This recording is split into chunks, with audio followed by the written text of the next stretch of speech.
Welcome to TypeScript FM, the friendly podcast for TypeScript developers where we bring you news, updates, and interviews from the community with plenty of tomfoolery sprinkled in.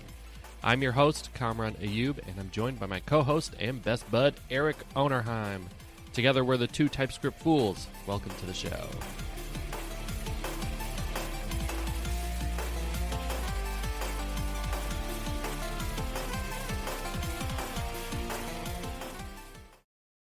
Welcome to the show.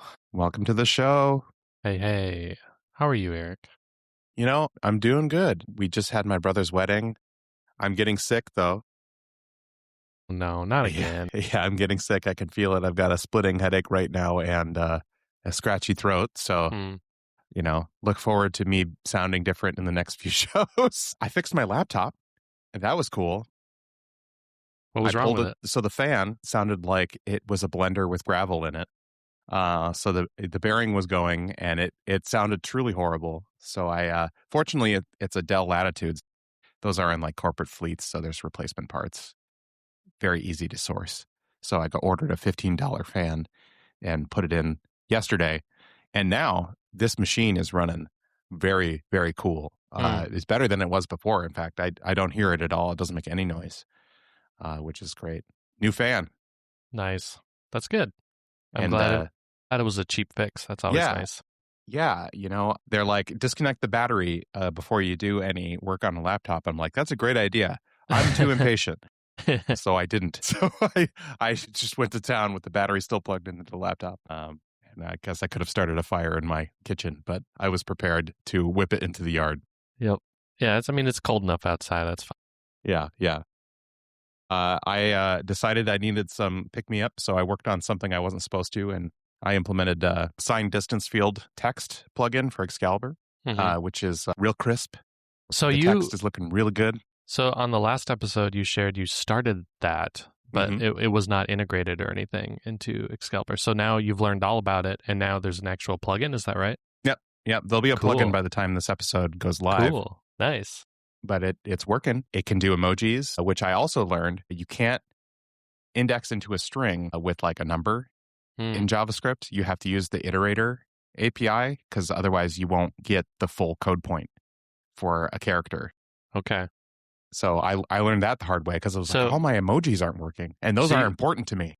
So you can't just do like a for loop where you are like less than string.length and then index into it. You need to use like what is the iterator? For of. Yeah, okay. For of uses the iterator, or you need to grab the iterator using the iterator symbol and do it manually, which is what I do.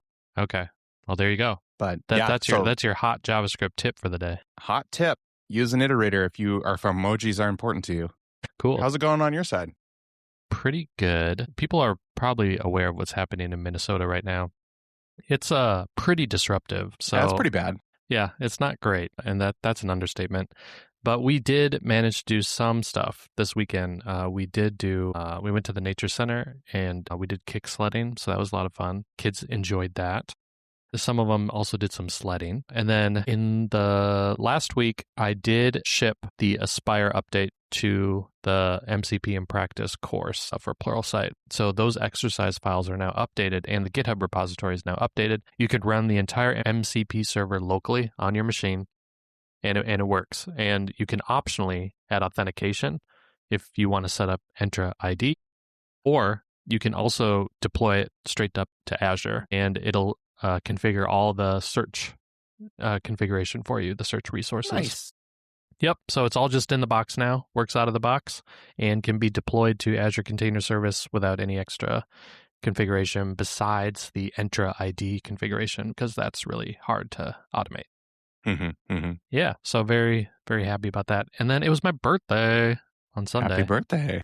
Yeah. So we did build a couple of the Lego sets because I'm going to be recording the next module of the new course pretty soon, and I want those in the background. So I got the Piranha plant, and I'm going to work on the Gameboy next. The Gameboy is an awesome set. That's the one I just built as well, and can recommend. Yeah. The Gameboy set is really cool. Yeah. So I used it as an excuse to hang out with my son because he loves Legos. So we both put it together. So that was a lot of fun. That's been my stress relief lately. Is I I turn off all media and I just sit and listen to music and build a Lego set. Yes. All right. Well, should we get into the news for the week of January 12th, 2026? We should indeed. The headliner is Astro gets acquired by Cloudflare or joins. Joins is probably, a nicer sounding option. So it's less aggressive, isn't it? They're happy about this joining the company, and it's funny because Cloudflare, I think, posted on X, so we have an alternative to Next now, which I think the world might be ready for. So we'll see what comes of that. And they're talking about Astro, of course, because Astro can be used instead of Next because it does support server-side rendering, and it supports all sorts of other stuff too. We've talked about it before. But what's great about it is that you can kind of plug in whatever kind of rendering framework you want, and you can use it with Astro. And the community is awesome. There's just so much you can do with it. The Starlight documentation framework that they have is pretty awesome too. So this is pretty cool. Now, along with this news, at the same time, they announced the Astro 6 beta. And the headliner there is that they've implemented the Vite environment API.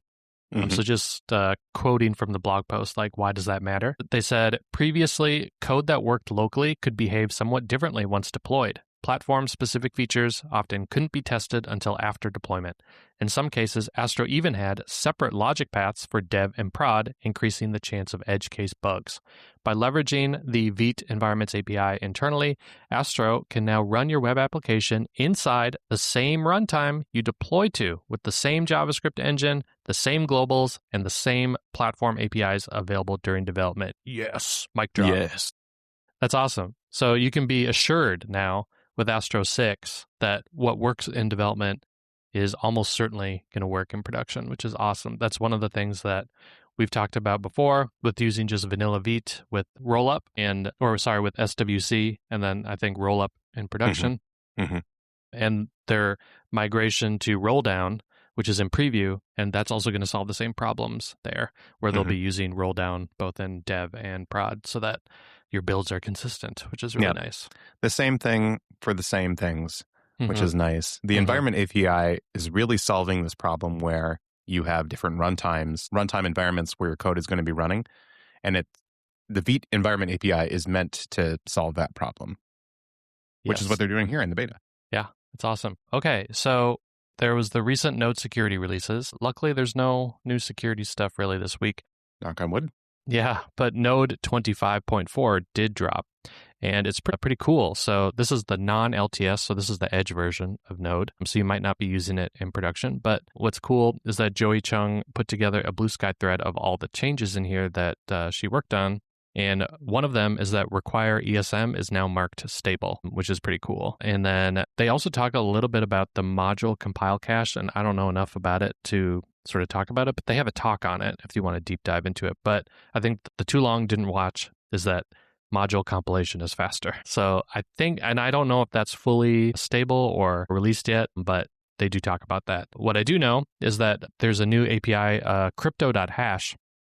This should have been marked stable, apparently, previously, but it just was sort of overlooked. And now it's been marked stable. Crypto.hash, the hash function, is faster than using crypto.createHash. So the more you know. That's pretty cool. If you do memory leak testing, you'll be interested in this. There's some new APIs, including v8.queryObjects, which lets you get the objects on the heap. So you can do memory tests, which is pretty sweet. Yeah, that's pretty cool. Yeah, and there's a bunch of other APIs with that, and I think a bunch of different flags, too, that go along with that kind of API. So again, in the Blue Sky thread, there's a lot more detail. And then the other thing that someone else posted on Blue Sky was that the main feature that they really enjoyed about the new release is that there's a change to pass V8 arguments from the test runner to child processes. So and test runners usually spawn, multiple processes. So being able to pass through the arguments is super helpful. So they were celebrating that PR was merged in 25.4. Next, Temporal has shipped in Chrome 144, finally. Woohoo! Yeah. The only browser out is Safari, per usual. So Safari, you should get your act together and ship Temporal. But there's a great blog post that we have linked here via Andy Bell. This is Matt Marquis' blog post. It was on January 7th, but it goes through kind of the reasons why date was problematic and why temporal solves some of these problems. In addition, definitely check out Sarah Gooding's blog post on temporal. She does a great job here explaining also, in kind of like a TLDR, why temporal is such a good API for doing dates and times in the browser. This, TLDR, what is temporal? It's a new way to represent time modeled after like Jota time and Nota time, if you were familiar with those APIs in .NET or in Java. They separate the concept of dates from the concept of times, which turns out makes it a lot easier to work with dates and times, is if you separate those two concepts, because they're different things. Yeah, So, the easiest way in my mental model, I really like how Nota time calls them instants, like an instant of time.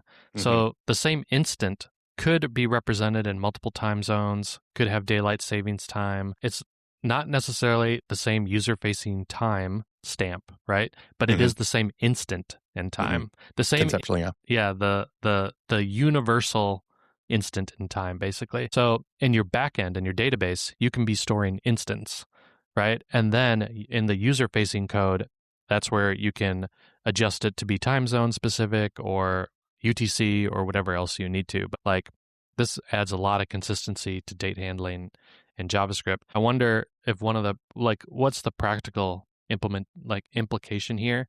Like, does that mean I can just rip out moment now? I feel like the answer is not quite yet because I have to support Safari. But what it might mean is that I could switch over to like the temporal polyfill just for Safari and, for the previous browsers too, because this is in Chrome 144, which means if you're using the last two versions, still the previous version doesn't support temporal. So I think there's still going to be a window of time here where if you're supporting the last two versions of stuff, you're still going to need your polyfills and your other date libraries.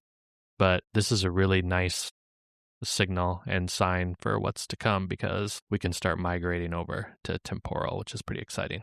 Yeah, in my company, we have been moving towards using temporal with the polyfill. The polyfill is really high fidelity, and we can maybe link to some of those Nice in the show notes. Yeah. Well, you know that I'm trying to reduce my bundle size. So, I mean, even that resource is useful for me. So, well, and one trick you could do as well is you could do differential bundling and, ship the polyfill only if you need to. Yes. That was my thought, was that if it detects Safari or an unsupported browser version, that's when it would put the polyfill in the bundle. Yeah. That's right. Cool. Next, I have a library watch for us, Ohm, spelled OHM, ohmjs.org. This is a JavaScript library for building parsers, interpreters, compilers, and more. So if this is your bag, you can too make your own language. So you can do all kinds of cool stuff. This snuck out without us noticing it, but this was brought to our attention via the JavaScript Weekly issue 768, which is really cool. So if you want to build your own language or you want to build your own DSL, check out ohmjs. That is pretty cool. I could see that for, I've been sort of hoping that, is there a possible like higher level language than like shader language? Because I know that is so hard to like learn and understand. Why don't we just write our own DSL? Well, there's been a lot of cracks at that nut. Certainly there's slang or slang. There's, Wigzl for WebGL, shady language. There's HSL, what is it? HLSL, human. Shader language for humans. Yeah, HLSL, yeah. Nice. Yeah. Shader language for humans. Exactly. Yeah, that's what I'm looking for. Cool. We do have just a quick PSA. This is only for folks that are using Fastify. There are several packages in the Fastify family, including Fastify Express, where middleware can be bypassed through URL encoding. And the practical implication of that is that if you have authentication middleware using Fastify and Express, I could pass a URL encoding character to access a protected path, and the middleware would be bypassed, but the Fastify router would still handle it, and so I'd get access to the protected area of your site. So just be sure to upgrade those packages if you're using Fastify. For sure. Yeah, this is kind of a classic security vulnerability, is the ASCII Unicode bypass. So, just keep that in the back of your mind when you're doing any kind of security middleware implementation or custom middleware implementation that relies on you parsing the slug of a URI, you got to be a little careful about that. Mm-hmm. Yes, sir. All right, moving on to some community highlights. Daniel Rosenwasser found a latent bug in TypeScript 6, which was interesting because I had this exact same bug 10 years ago when parsing JSON. And the issue was with byte order marks when doing strict testing. Basically, the byte order mark would break TypeScript when it was parsing a particular bit of syntax. I think it was in the JS doc comment, right? Yeah, the JS doc comment. If the script bails out, if it sees any non-ASCII text, which the byte order mark is. And conveniently, it's named the bomb. And that's exactly what happens when you're not expecting it because it blows up. That's right.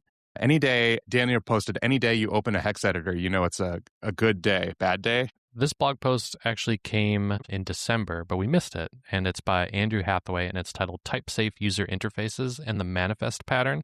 So he has a library called manifest-pattern.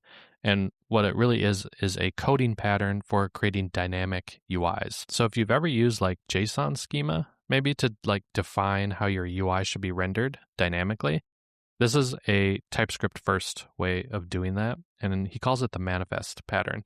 And I've also heard this described as like schema driven UI, but we did something very similar to this in one of my projects where we took business rules that were really dynamic and we used those to create a schema that would then render the UI based on those business rules. And so manifest pattern lets you do that in TypeScript. So it's pretty cool. So you could go check out how it works, but if you have a need for doing dynamic UI, you should go check it out. Awesome. Next, we have a blog post from Carlos Menezes, forcing TypeScript to be exhaustive. And this is yet another way to make the TypeScript compiler break when you need exhaustive checks for like a type union situation. And the way that they do this is in the default case, they assign it to a never typed variable. So in the punchline is like const exhaustive : never equals notification. And that branch should never be hit because if you assign to never, it's an error. One thing that I've done in this exact same pattern is I've actually thrown right there.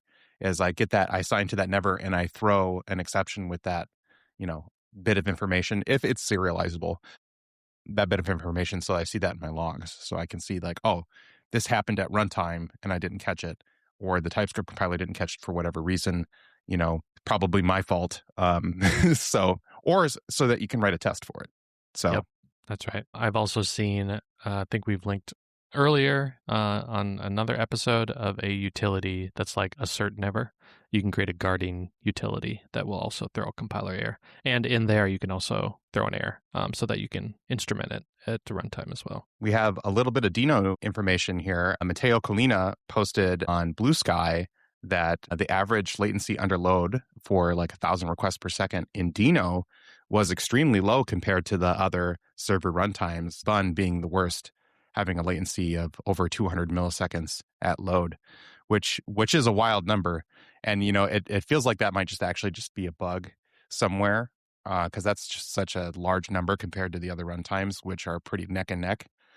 So that just feels like maybe that's a quick bug fix, perhaps. Maybe a reason to look at Deno is the latency is the best across the board. And their P99 was 100 milliseconds, 101 milliseconds, which is almost twice as good as Node's, which is 174 milliseconds for P99. So that was cool. Pretty cool.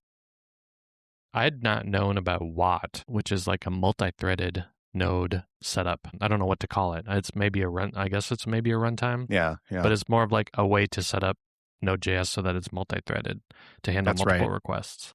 And this is kind of like the old school, we used to call it web gardening, where you have a different, in IIS, you might create like child processes in one, I forget what it was called. Application pool? Application pool. There you go. I don't remember how to do that at all. But yeah, so that's maybe something to take a look at if you're looking to squeeze more throughput out of your node processes. Maybe go take a look at Watt as well. Some minor Deno news as well is version 2.6.5 dropped with GIF and WebP support in their createImageBitmap, which was really cool to me. So I wanted to highlight that because especially if you're doing any kind of image processing on the server, this might be a thing you're interested in.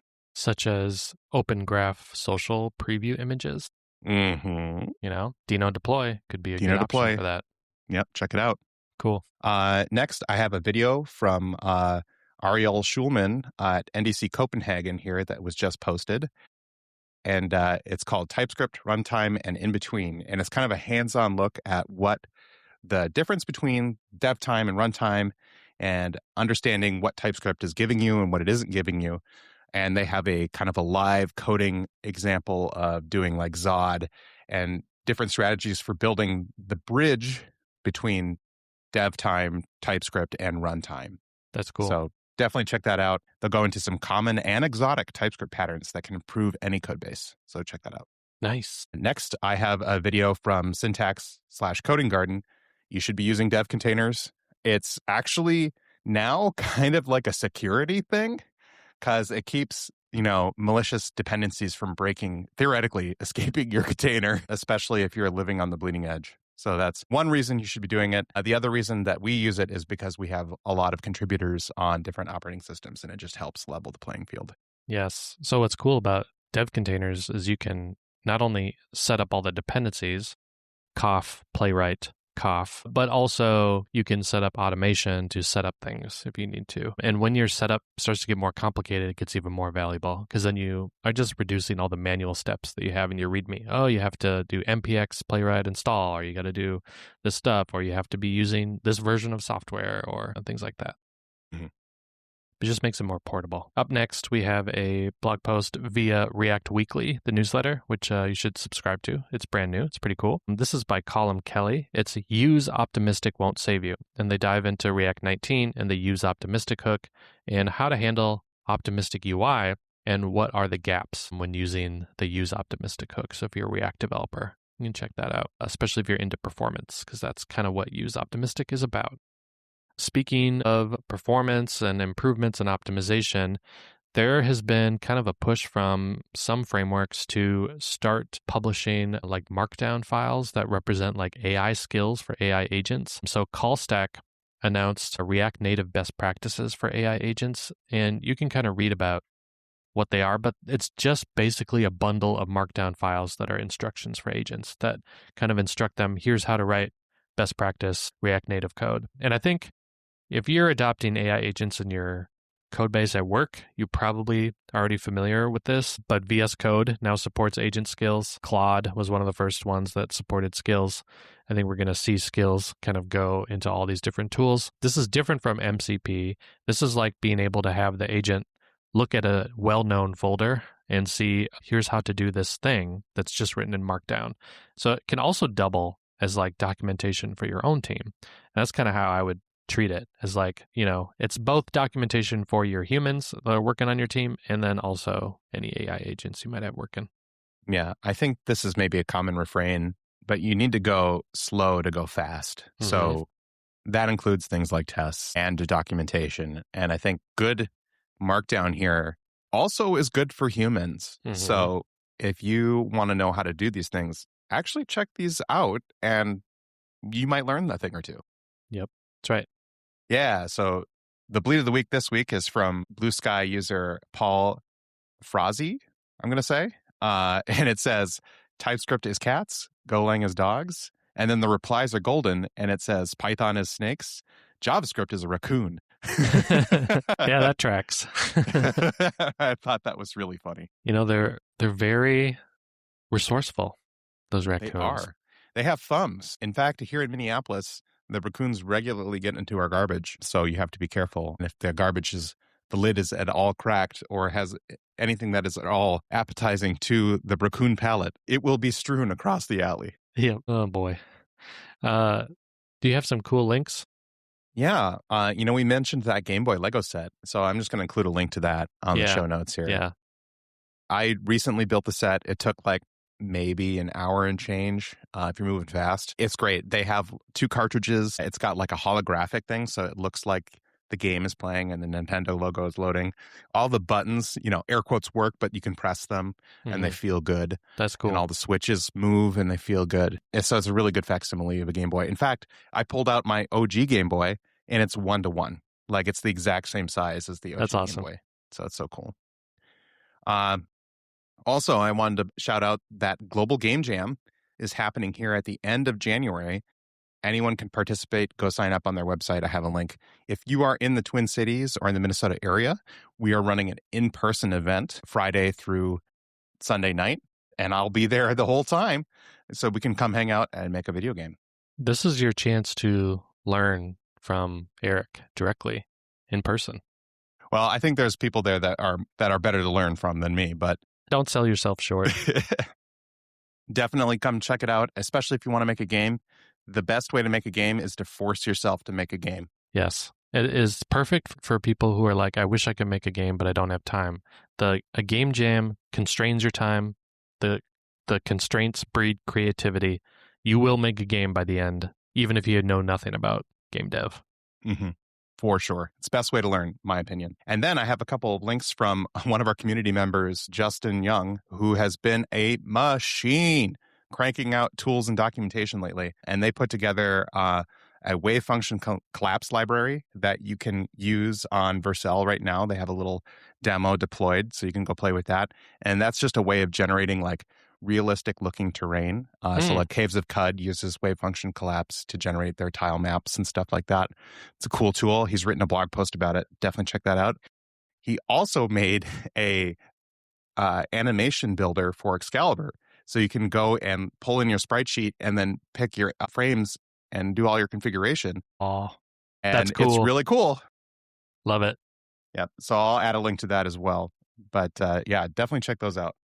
You have no clue how awesome this is because a lot of game dev knowledge is what we would call tribal knowledge. It's like shared internally with, other game devs, and not a lot of people write about some of the techniques and patterns that game developers use, especially like professional game developers working with big engines. So the fact that Justin is writing about these different techniques, like I wouldn't have known wave function collapse is the way that you procedurally generate terrain unless I knew where to search and how to search for it. So we love Justin's down-to-earth blog posts and explanations. I do have one cool link. I did choose to go through a new course lately because I have bemoaned the fact that it's been a while since I've had a CSS refresher. And I enjoy CSS, and you've heard me say that I enjoy the cascade of the CSS as well. And I found the perfect course, and it's by Andy Bell.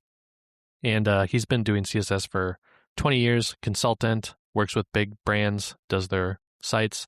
He has an awesome approach to CSS, and he's been doing it for such a long time. His course goes into detail not only about the technical aspects of CSS, but also the principles and the foundation of like communicating about CSS with designers and working with designers, because that's a common situation you're going to be in. And that might be a situation that I'm in because I'm not an expert designer. And if my app starts to make enough revenue where I could pay someone to help me with design, I'm going to need to know how to deal with Figma and how to give proper feedback and communicate with my designer. He goes through all of that, which is awesome. And then, of course, he also goes into the nuts and bolts of all the new CSS stuff. So I've already learned a ton, and I'm about halfway through the course. And it's self-paced, so there's a little bit of video, but it's actually all written. There's a code base that goes along with it that you can learn from and play with. And so I'm just getting to the part where we're going to be implementing this website from scratch. So it's pretty cool and learning all about different types of layouts and all the utilities. And there's so many resources that he links to. I had to create a workspace in Microsoft Edge, which is just a way to organize tabs. I've created a dedicated workspace with all the resources that he links out to, articles, tools, resources, everything. I've just been diving really deep into it. So just highly recommend the course. And that is just called Complete CSS, and it's by his publisher, Piccalilli. So you should go check it out. Well, now it's time for the Minnesota long goodbye. Yeah. What are your thoughts this week in the long goodbye? So I think it's interesting that Cloudflare is basically partnering with Astro. So Astro is going to have a long-term sponsor now. It's going to be backed by Cloudflare. And their little cheeky post about now we have a next alternative is pretty interesting. So I'm really interested to see where that goes. Because like I said, I think that there's an appetite for that. And Astro has such a great community and reception, and people just love it. Mm-hmm. So it'll be really interesting to see, I think, where that goes. Not quite sure what to expect. I think I've been thinking about using Astro for doing documentation specifically, like static site generation. And so I might be using Astro pretty soon because I've been trying to figure out what I want to do for my blogs because it's too much right now. Like I have 3 blogs that I pay for. It doesn't make any sense. Like I need to consolidate that. But I also have specific requirements for like how I want to design it and how I want it to look and feel that the platform I'm on doesn't easily support. And so I'm thinking of building an Astro front end that basically the platform I'm on just acts as a headless CMS kind of thing. Right. So yeah, we have a lot of need for non-technical authors to be able to author content. And I'm not interested in teaching them how to use Git and write in Markdown. And I don't think they are either. They want to be writing the article. They want to be writing the content or updating the content as needed. They don't need to remember technical details to produce content. I'm also excited about the temporal stuff. Now, because I haven't really used the Temporal API at all. So it's a new thing for me to learn, but I am so tired of JavaScript dates. So it's just super cool to see that finally coming through. Yeah. Yep. All right. Well, I think that's it for this episode. Yeah, I think so. All right. Well, have a good one, everybody. We'll see you next week. We'll see you next week. Bye-bye. Bye-bye. Hi, everyone. This is Kamran. I just wanted to thank you for listening to the show, and we hope you enjoyed the episode. If you want to see the show notes, you can check your podcast player or go to typescript.fm, where you'll see a list of all the episodes. If you enjoyed the show, tell your friends, and please rate it on Apple Podcasts or Spotify, because that's how the show grows and gets discovered by more people. If you want to suggest news or a project that should be covered, or just want to say hi, email us at feedback@typescript.fm. If you want to follow us on social, we're both active on Blue Sky. I'm at comronicus.com and Eric is at ericonerheim.com. You can also follow the show directly at typescript.fm.